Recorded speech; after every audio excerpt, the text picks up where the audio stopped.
दोस्तों बिहार बोर्ड में जिसका भी नामांकन इंटर 11th में नहीं हो पाया था, या तो उसका मार्क्स कम होने से उसका नाम नहीं आया, या तो उसका एडमिशन का लिस्ट में नाम आया, उसको उस कॉलेज में नहीं करना था तो वो छोड़ दिए, या फिर अप्लाई ही नहीं किए थे, तो वैसे भी स्टूडेंट के लिए एक स्पॉट एडमिशन की व्यवस्था करी गई है। तो स्पॉट एडमिशन के बारे में बिहार बोर्ड ने एक नोटिस जारी करी है, उसके बारे में आज हम कंप्लीट चर्चा करने वाले हैं कि कौन कौन स्पॉट एडमिशन में भाग ले सकते हैं, किस कंडीशन से गुजरना होगा, कब से कब तक उसको कर पाएंगे, और क्या फी लगना है या फी लगना नहीं है, कब से कब तक इसके रिसीविंग को कॉलेज में जमा करना है, किस प्रक्रिया से आपको एडमिशन होने के वाली है, इसके बारे में कंप्लीट चर्चा इस वीडियो में हम करने वाले हैं। यदि आप मैट्रिक पास करके इंटर में नामांकन का इंतजार कर रहे हैं और आपका नामांकन अभी तक नहीं हुआ है किसी भी कॉलेज में, चाहे जो भी वजह से हो, तो आपके लिए यह वीडियो है, क्योंकि इसमें हम कंप्लीट चर्चा करने वाले हैं जो भी प्रोसेस है। अब क्या है, देखिए एक नोटिफिकेशन है जो कि बिहार बोर्ड का, विषय क्या लिखा हुआ, OFSS के माध्यम से +2 इंटर कक्षा में स्पॉट एडमिशन के संबंध में, यानी स्पॉट एडमिशन अब होगा। जैसा कि पता है आपको, पहला लिस्ट, द्वितीय लिस्ट, तृतीय लिस्ट तीनों जारी हो चुके हैं, तीनों के एडमिशन भी हो चुके हैं। जिन जिन स्टूडेंट का पहला, द्वितीय और तृतीय लिस्ट में नाम आया है वो तो एडमिशन करा चुके हैं। इनमें से कुछ बच्चे ऐसे भी हैं जो कि नाम आया और नहीं कराए हैं। वजह क्या है कि उनको कहीं दूर दराज के कॉलेज मिले, उसको उसमें लेने का इच्छा नहीं है, तो वो उन्होंने छोड़ दिया कि हमारा देखा जाएगा स्पॉट एडमिशन में हम आगे में ले लेंगे। कुछ ऐसे भी बच्चे हैं, जैसे खासकर CBSE बोर्ड के बच्चे, जो कि रिजल्ट आया लेकिन अप्लाई नहीं करवा पाए थे OFS के माध्यम से, तो अप्लाई नहीं किए तो उसको एडमिशन के लिए लिस्ट नहीं नाम आया, तो वो भी अभी अप्लाई करवा सकते हैं स्पॉट एडमिशन में। तो कौन कौन कर सकते हैं इसके संदर्भ में भी हम आपको जानकारी देंगे। देखिए बोर्ड क्या लिखा है कि पहला लिस्ट आपको 11/8 को, द्वितीय लिस्ट 2/9 को और तृतीय 16/9 को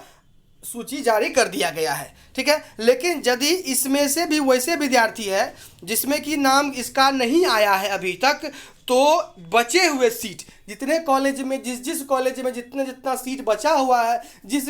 सब्जेक्ट में, उसका लिस्ट वेबसाइट के ऊपर जारी कर दिया गया है। आप वहां से अपने जो सीट है, खाली बचे हुए सीट, उसको चेक कर पाएंगे आप कि किस कॉलेज में कितना सीट बचा हुआ है। उसी हिसाब से उन सब कॉलेजेस में आप अपना चॉइस फिल करके आप दे सकते हैं, उसमें आप अपना पेपर लगा सकते हैं। ठीक है, अब बात है कि इसमें कौन कौन जा सकते हैं, इसमें कौन कौन, देखिए स्पॉट नामांकन हेतु निम्नलिखित 3 श्रेणी के विद्यार्थी हो सकते हैं। पहली श्रेणी, वैसे विद्यार्थी जिनका चयन तृतीय चयन सूची में भी नहीं हुआ है, अथवा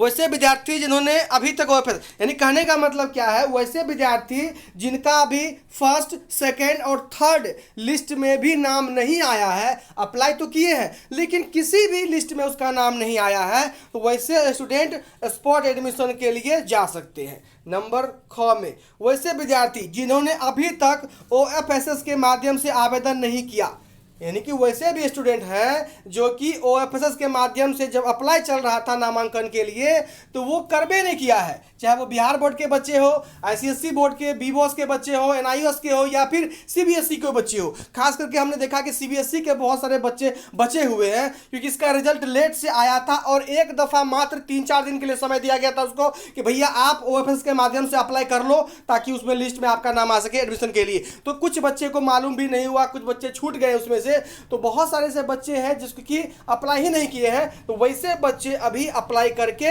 स्पॉट में भाग ले सकते हैं। नंबर 9 में, वैसे अभ्यर्थी जिन्होंने OFSS के चयन होने के पश्चात भी नामांकन नहीं लिया,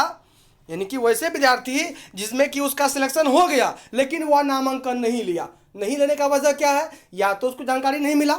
या तो डेट कारण छूट गए, या नहीं तो कॉलेज पसंद नहीं आया, उसको कुछ और कॉलेज लेने का मन था, वो कॉलेज नहीं आया तो छोड़ दिए वो, तो वैसे विद्यार्थी भी स्पोर्ट के माध्यम से जा सकेंगे। अब है उक्त खंडिका 3 में, अंकित विद्यार्थीगण ऐसे विद्यालय महाविद्यालय में स्पोर्ट नामांकन हेतु OFSS पोर्टल पे आवेदन का प्रिंट निकालकर दिनांक 27/9/2022 से 29/9/2020 के पास जमा करेंगे। अब बात है,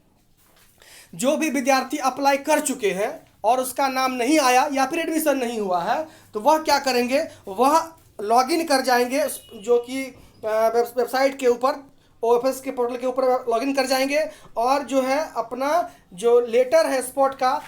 का प्रिंट कर आवेदन प्रिंट करके जहाँ जहाँ आपको सीट खाली बचता है, जहाँ जहाँ आपको नामांकन की इच्छा है, वहाँ वहाँ आप लगा देंगे। ठीक है, मान लीजिए आपके नज़र में है कि 3-4 कॉलेज में हम एडमिशन ले सकते हैं, वहाँ सीट भी है, तो 3-4 कॉपी उसका निकालिए, सभी कॉलेजेस में जा करके आप दे दीजिए। आपका जिन कॉलेज में मेरिट में नाम आएगा, जहां आपको लेने का इच्छा है, वहां जाकर के आप ले सकते हैं। वह कॉलेज में ही देखना पड़ेगा। अब जो स्पॉट एडमिशन का जो आपको लिस्ट आएगा, जैसे कि 29 तारीख तक, 27, 28, 29 3 दिन जो आप पेपर जमा करेंगे, उसके बाद जो आपका नाम आएगा वह कॉलेज में ही आपको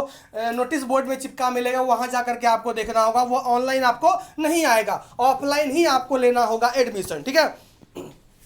तो ये तो वो बात। लेकिन ऐसे भी विद्यार्थी जो कि अभी तक अप्लाई ये नहीं किया है, उसके पास क्या करेंगे, लॉगिन कैसे निकालेंगे प्रिंट, तो वो उसको अभी फिर से अप्लाई करना होगा।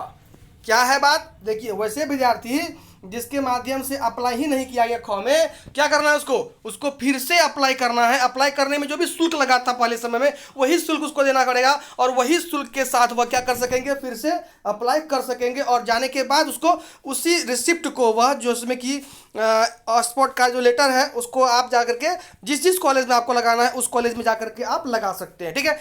यदि आपका मार्क्स उस कॉलेज के कटऑफ के हिसाब से आता है तो उसमें आपको नामांकन मिलेगा, नहीं तो कोई बात नहीं है। ठीक है, तो स्पोर्ट एडमिशन वैसे लोग के लिए है जिसका कि नामांकन या तो मार्क्स के कारण से नहीं हुआ, कॉलेज पसंद नहीं होने के कारण से नहीं हुआ, या फिर उन्होंने OFSS के माध्यम से अप्लाई नहीं किया था, इस कारण से नहीं हुआ। अब OFSS होता क्या है, तो इंटर नामांकन के लिए आपको एडमिशन के लिए अप्लाई करना होता है, उसको OFSS के माध्यम से अप्लाई लिया गया था। वह एक वेबसाइट है जो कि आपको उससे अप्लाई लेकर के आपका मेरिट बना करके कॉलेज में नाम जो है, कौन सा कॉलेज में आना है, वह जारी करती है। ठीक है, यदि आपको कुछ दिक्कत अभी भी हो रही है तो मुझे कमेंट करके पूछिए, हम आपको रिप्लाई कर देंगे। धन्यवाद।